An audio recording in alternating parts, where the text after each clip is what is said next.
Given your instructions, both ears touch gloves, touch gloves, touch glove.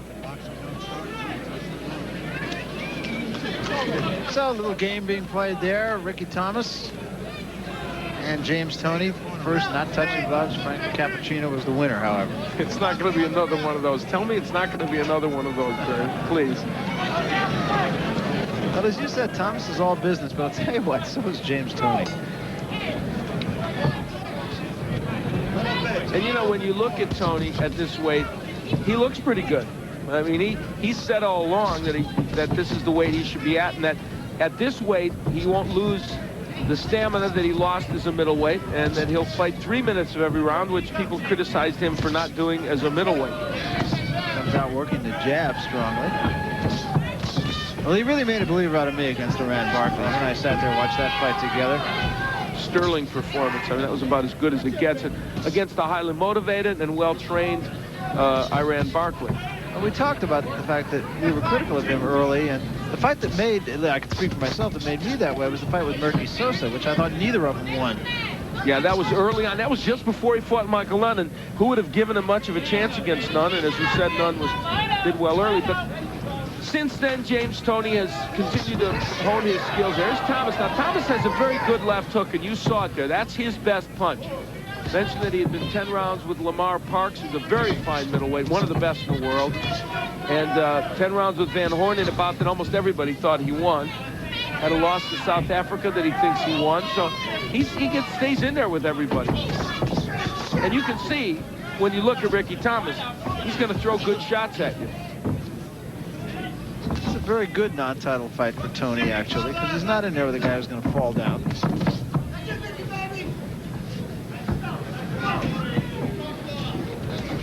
You were mentioning Julio Cesar Chavez. Jorge Paez also comes to mind during his championship reign. Fought often in championship and non-title fights. Right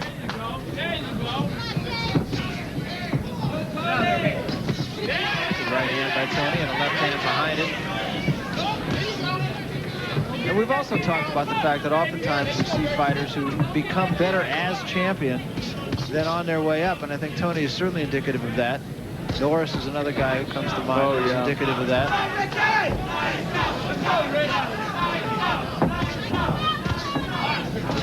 Thomas using the jab here early. He told us today, he said, I need to get my jab in because Toney's jab is so strong. To nullify it, I've got to land mine first.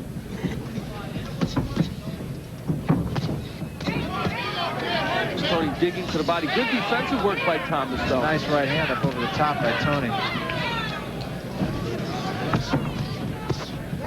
You look at Ricky Thomas, and you just know that what he really needs career-wise for him is to fight some guys that aren't absolute top middleweights and get himself some wins.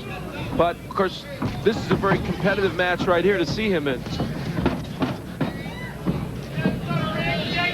So we come to the end of the first round. Thomas held his own, but I don't know that he won the round. We'll be back. Well, it didn't land perfectly, but that's something to look for later.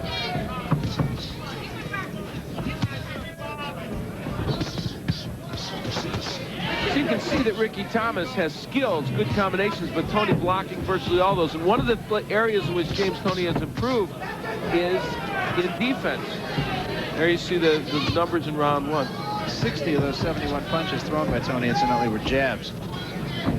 You know, if you throw double left hooks like Ricky Thomas just threw, against 90% of the guys, you're going to land both those punches. He didn't land either of them against Toney. Those are good, quick punches. Toney's just improved in every aspect of the game. His defense is considerably better, although he's always a pretty good defensive fighter. His jab is just terrific. You saw that snapping left jab. Strong jab by James Toney. You know, as a middleweight, he had such trouble, he says, because of the weight loss. But in so many of his championship fights, what people will remember is how tough it was on him. Against Nunn, he had to come back to win. Against Reggie Johnson, he was decked in the second round, won by a split decision, and had to win the last 3 rounds to win the bout. And he won the last 3 rounds on 2 judges' scorecards to get a draw against McCallum, and the beat goes on. So he had some tough fights, but he came through all of them. That jab of his is really a weapon. Just a moment ago, it actually caused Thomas to take a step back. This is the kind of defense that he showed against Iran Barkley. I mean, guys throwing good, quick punches at him, and he's slipping them as if they're nothing.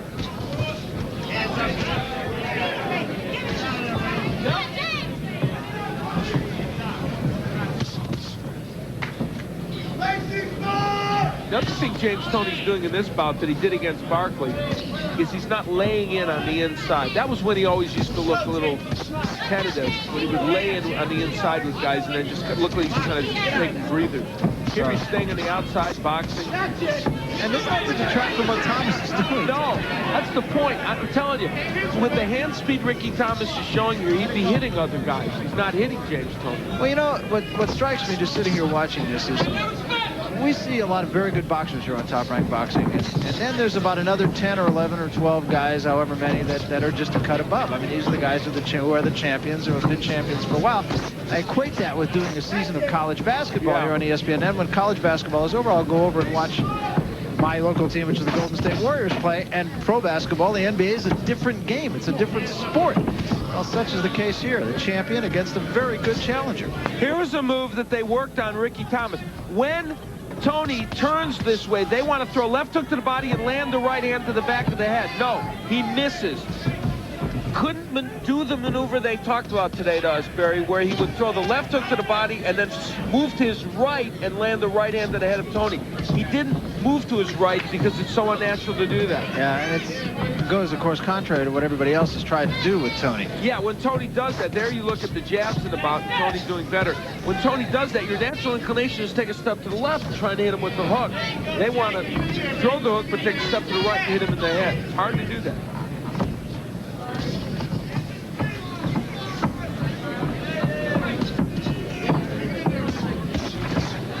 Left hand by Thomas that got there.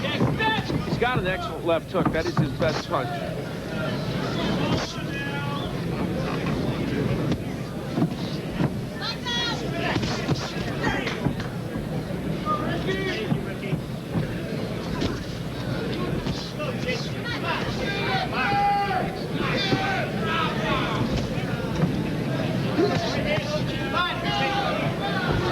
Most guys would not block both those double left hooks. Toney did. You're supposed to land one of those two punches when you throw a double left hook. Something should be open, but it wasn't. It's really a lesson that Toney is administering here, both offensively and defensively. And look at the activity of Ricky Thomas. He's throwing jabs, he's throwing hooks. They're all good punches, good straight right hands. He's doing nothing that should lead you to believe that he wouldn't be effective in there, but he's not effective. Yeah, there's nothing to criticize in what Ricky Thomas is doing. We said he came here to fight. He's fighting. Three-punch combination, and only the hook to the body lands for Thomas. And in Toney's corner between rounds, they told him slow up a little bit. Oh, good uppercut by Toney.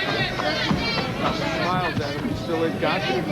Now, Ricky Thomas is being soft. Every time Thomas throws the hook, the short right hand is there from Toney.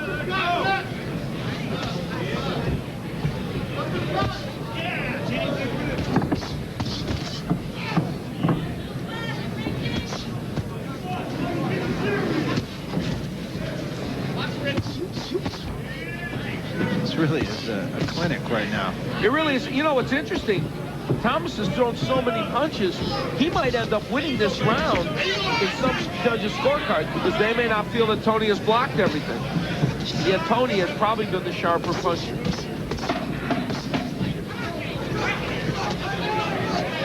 So we come to the end of the third round. Hard for me to see it going any other way but the way of Toney. Herb. Blocking. Blocking. Done a lot of slipping throughout this bout also. Slipping punches. And you know, now here is where, as we were heading around for the punch profile, shows you something. Didn't you think, I did, that Thomas threw a lot more punches than him in the last round? Guess what? Only 2 more punches thrown by Thomas in the last round. Perception is something, but yet the facts are another thing. Toney starts this round trying to use the body, and look at the totals through 3 rounds. Look at that. Toney has thrown more punches, and I have to say, Thomas has seemed busier, hasn't he? And yet, no, not the case. Come on, don't screw around. There you go. Take it to school, Toney. Excellent double left hook by James Toney. James Toney's a different fighter, and there's my scorecard. Most fighters, when they say, gee, I can't keep the weight and it's made me weak, you tend to wonder about him. Not with James Toney. His best days are ahead of him at 168, and he says maybe 175 pounds is the light heavyweight. But I assure you at this weight, at 168, he'll be about 50% better than he was as a middleweight. I can see him going to 175. He's Yeah. got that kind of body. Looks like he can carry it. He wanted to fight Prince Charles Williams. Williams went off and got beat by Henry Mask. I guess he can go fight Henry Mask. That's right. He's got a lot of things ahead of him, as he pointed out in that feature. And it was a crapshoot. They rolled the dice and said, let's have him fight a lot as a middleweight, hope he can make it through it, and then when we go up to super middleweight, they'll have to come to us. We'll be the guy they need. That's exactly what happened. And I'll tell you, somebody like Roy Jones, I know everybody thinks of him as the second coming. He needs James Toney more than James Toney needs Roy Jones for a big match. James Toney wants him, though, so Yeah. he might not have trouble making that match. No, not at all. Is there anybody Toney won't fight? No, you got to admire that. Yes.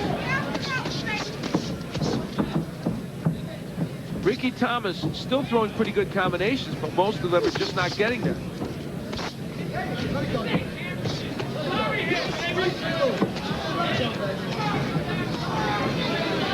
It's really rugged when you're in there against a guy who's hand speed. Now, Ricky Thomas is a quick-handed fighter, but Toney is just as quick, if not quicker, and more powerful.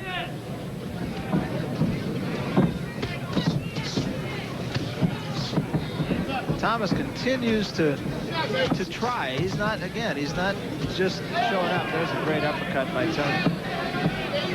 Yeah, he's doing more than trying. He's throwing hellacious combinations that are doing nothing in most cases. Instead, he's getting hit with counter punches.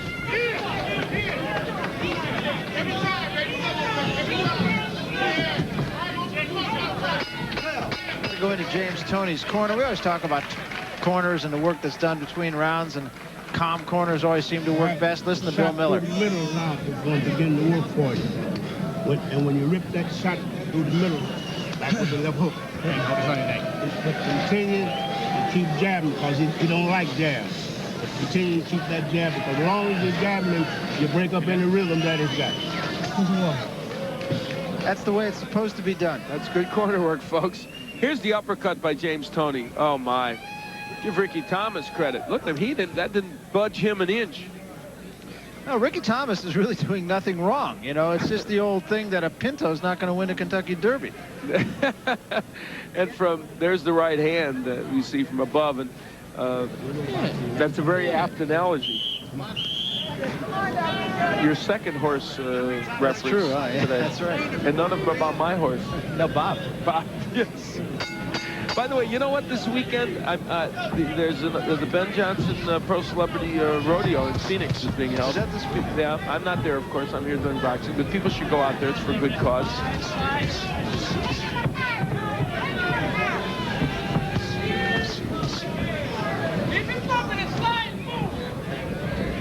They want Toney to work the jab here. See if he does that. Toney hooking. He's as good a body puncher as you're going to find in the sport. He is just an excellent body puncher. Isn't there an amazing difference between him now than when he fought in those middleweight fights where he would fight in quick spurts then stop? The right hook. Thomas is still there. That's a hook that puts almost everyone down. Thomas comes right back.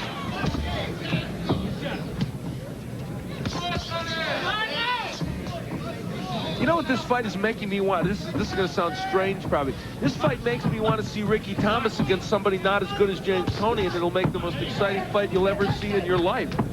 And Ron Katz, the matchmaker, sitting right next to us, and I'm lobbying with him right now that even if Ricky Thomas doesn't come through this fight with Toney with a win, which he possibly might not, let's see him against a guy that he has a good shot at beating.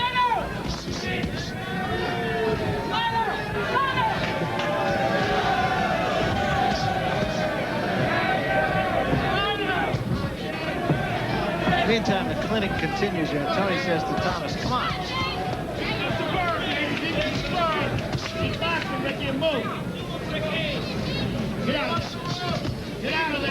Tony, you know, the other thing about Tony that gets lost in the shuffle somewhere is his counterpunching ability. Excellent counterpuncher. That is part of what's giving Thomas problems in this match. There was a good right hand. That might have gotten Thomas' attention. The left hand, beg your pardon. Thomas continues to fight back. You know, it is interesting. He's showing these nice combinations, just as he did against Darren Van Horn and Lamar Parks and these other good fighters that he fought. And it's doing even less for him here against James Toney. And that time, Toney with a crafty move just spun him and hit him. Another big name that he fought that he lost in 10, he really felt he beat him, was Davey Hilton. He lost to him in Canada, so to give you a clue. Davey Hilton, of course, from Canada.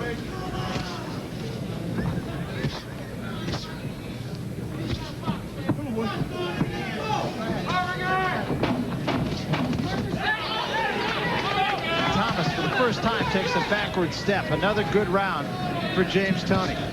James Toney knows what's coming from Ricky Thomas. Everything is either blocked or slipped. Of course, remember what Mickey Mantle said about Sandy Koufax in the 63 World Series? He said, if I had known a curveball was coming from Koufax, I still wouldn't have hit it. In this case, if Toney did know, he's going to definitely slip the punch. The numbers in the 5th round, and Toney again just in complete control. Thomas, incidentally, only landed 1 of 33 power shots that he threw, and that speaks to exactly what you were talking about. And the punches he threw, see, were not wild, crazy punches. Now James Toney is throwing, and you made the point, Barry, in the last round. For the first time, Ricky Thomas seemed like he was affected by the power of Toney. Look at this. Well, those are some great shots. Those are just great shots. Even the ones that are blocked, after that comes a left hook to the body that you don't block.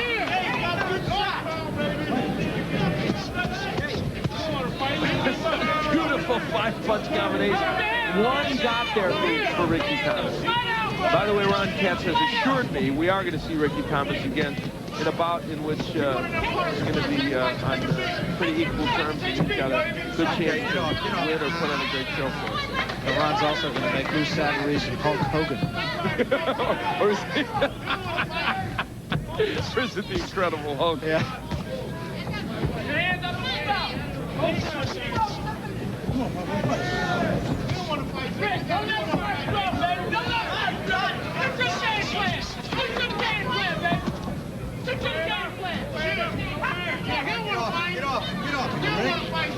And pulling him in like that is the first sign of frustration we see in Ricky Thomas. And you know, James Toney, in talking to us today, he had a lot of respect for Thomas. He said, this is not a bad fighter I'm fighting. He said, I saw him fight Lamar Parks. I saw him beat Darren Van Horn. He said he definitely beat Van Horn. He felt that Thomas won that fight. He said, so I know I'm not in there against some pussycat. And I'll tell you what, he's in very good shape, James Toney. Even though he's slightly over the 168-pound limit. That was 170 today. He was absolutely right, his assessment of Thomas.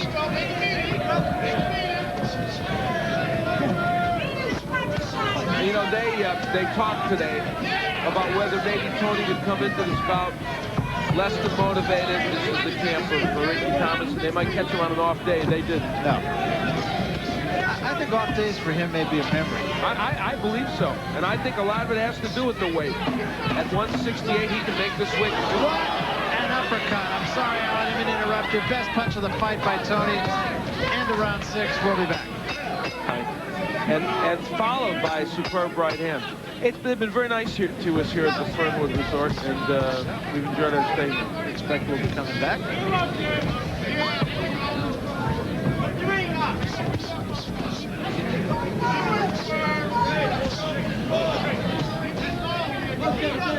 Through 6 rounds, and you see the edge now that Toney has built up.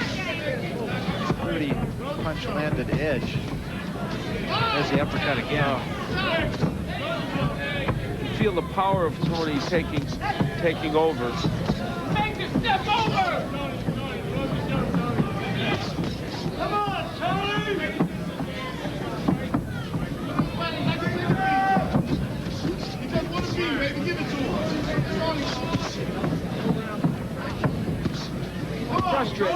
Thomas right now because his technique is still there, believe it or not, after getting nailed with these big shots. But as Bill Miller told Tony, and he's listening to him, the jab will disrupt everything Ricky Thomas is doing. And Thomas wanted to get his own jab in against James Toney. Couldn't quite, has not been able to do it. Hand speed of James Toney is really a marvel at this weight. Yeah, moving up in weight, but not losing anything. In fact, gaining in a way because he doesn't feel weak, so he's throwing quicker. No, he is. He's much more up-tempo and has been from the opening bell. Now, the Darren Van Horn defense is a mandatory defense, and in truth, that's going to be a very tough fight for Darren Van Horn against James Toney. He got whacked out by Iran Barkley, but it's a mandatory, and they have to do it, so Toney will do it. But after that, it's blue sky all the way. You got Nigel Benn, or Eubanks, just Eubanks, whoever wins that. Michael Nunn is certainly a possibility. Now Nunn also a super middleweight champion of another organization. Of course, eventually Roy Jones. A lot of fights out there for James Toney. And you know, he dislikes the perception that somehow Roy Jones is a Superman to him. She pointed out to us, he does not feel that he would go into that Roy Jones fight as an underdog. I think it'd be a competitive fight, too. I think it would be an outstanding fight. I have a lot of respect for Roy Jones' punching power. Oh, look at the combinations by James Toney. See, and Ricky Thomas can't do what they want him to do. He's trying to. He's trying to step to his right and land that right hand as Toney bends down with his shoulder. Toney is simply too quick for him to execute that move. So Toney continues to take Ricky Thomas to school in what has been a flawless performance so far. And around 7. James Toney landing everything, including this uppercut on the inside against, and then he follows with the hooks. It's not just the uppercut, but here comes a punch right after it. Barry, I have to tell you, the 7 rounds he fought here and the 8.5 he fought against Iran Barkley, I think are the best rounds of boxing James Toney has fought, period, as a pro, by far. Hard to argue that. I mean, as you said, we watched that fight together. He didn't lose a round in that fight, and I don't think he's lost a round in this fight. It's the way he's not losing. Yeah, you're right. It's just really astonishing. And there's the jabs, showing you how Toney has won the battle of the jabs. And Ricky Thomas has made an effort throwing over 200 jabs. Now, here's what Ricky Thomas is doing now, and I don't think it's a bad idea. Trying to give Toney a lot of movement. Maybe this will get Toney out of his rhythm, and he can land punches from a different angle. It's not a bad idea. Nothing else has worked for Ricky Thomas. Of course, a shutout. I mean, you just can't see it any other way. And again, it's not to detract from what Thomas has tried to do.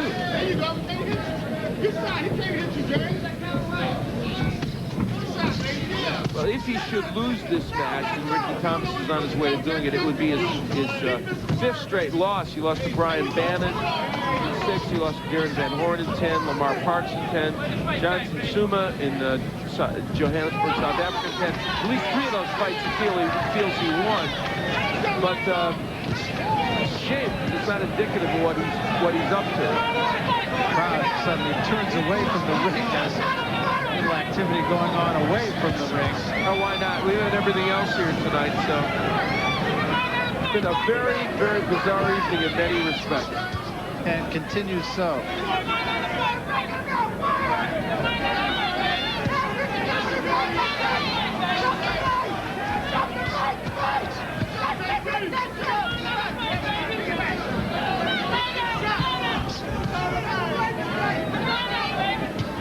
Security people is enlisting Larry Holmes' help. I would if I was there.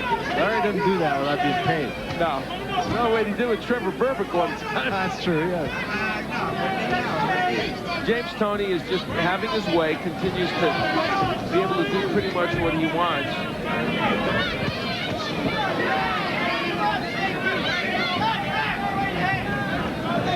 Lou Savarese and Nathaniel Pitch going at it again. Yeah, maybe,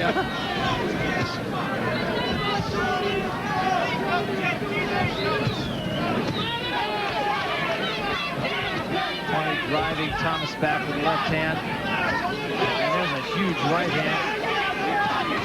And the left hand again. There was a counter left by Toney, and Toney there's just nothing you can say that hasn't already been said. Brilliant performance. James Toney throwing excellent combinations, good, short, sharp, crisp punches, and Ricky Thomas, they told him very pointedly in the corner, get off the rope, but that is the least of his problems. I don't think he's been on the ropes that much in this bout, but when he does get there, yeah, James Toney will do a job of it. He's done a job in the center of the ring, too.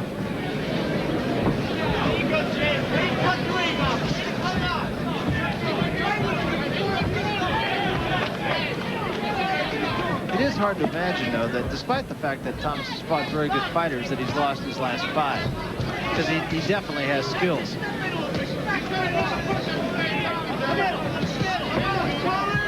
Yeah, he should have somewhere in there, but then he feels like he did get a win somewhere in there. Everybody, I guess, apparently felt that he beat Darren Van Horn.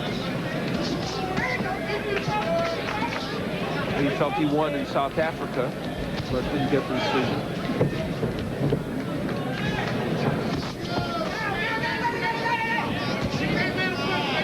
And he's obviously not the kind of boxer who's going to knock a lot of people out. Not a huge power puncher.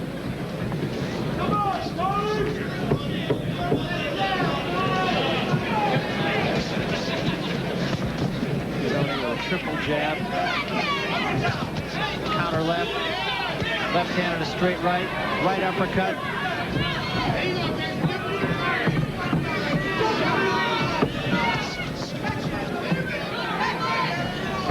You know what's astonishing to me? That with all that's happened here in the 9th round, that Ricky Thomas is managing to still throw punches and throw them in a way that is appropriate. It's good technique. Oh, yeah, they're not defensive punches. And now they're getting a little wider, but it's getting nailed a little bit even more, but still. Watch that head, Ricky. Jab, straight right hand. You can see all the moves in there. Toney doesn't just land the right. He takes a step to his left to put himself in a better position to throw the hook. These are instinctive moves. To give Bill Miller a lot of credit, his trainer. Of course, James Toney for being able to assimilate him. And like all the great ones, too, he brings the right hand behind the jab so quickly that his man doesn't have time to recover from the jab. And I have to tell you something. This has not always been so with him. That's why I'm very willing to accept his explanation that getting down the middleweight made him a lesser fighter, because as a 68-pounder, in his 3 fights, he has looked infinitely better than he ever did as a middleweight. And he was good as a middleweight because he was good enough to win a championship and hang on to it for a couple of years. He's serving notice to people that are going to face him at this weight that they're going to see a different guy. Mary hurt Thomas, and Thomas goes down to the left hand at the bell. Can't be saved by the bell, though, and he does get up. Sit down.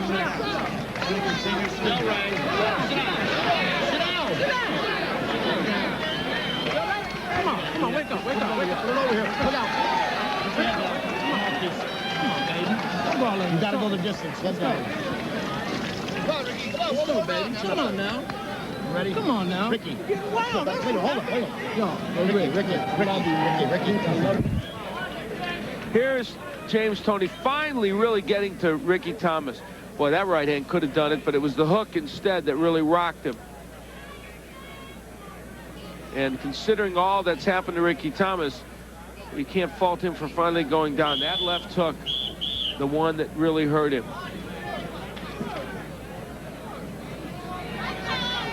And in the corner of James Toney, business as usual. In the corner of Ricky Thomas, now it has just turned to not that we can beat this guy, but just let's go the full 10. Yeah, they feel like that's important for them in terms of his future, but I think what would be more important for his future is not to get hurt in this bout.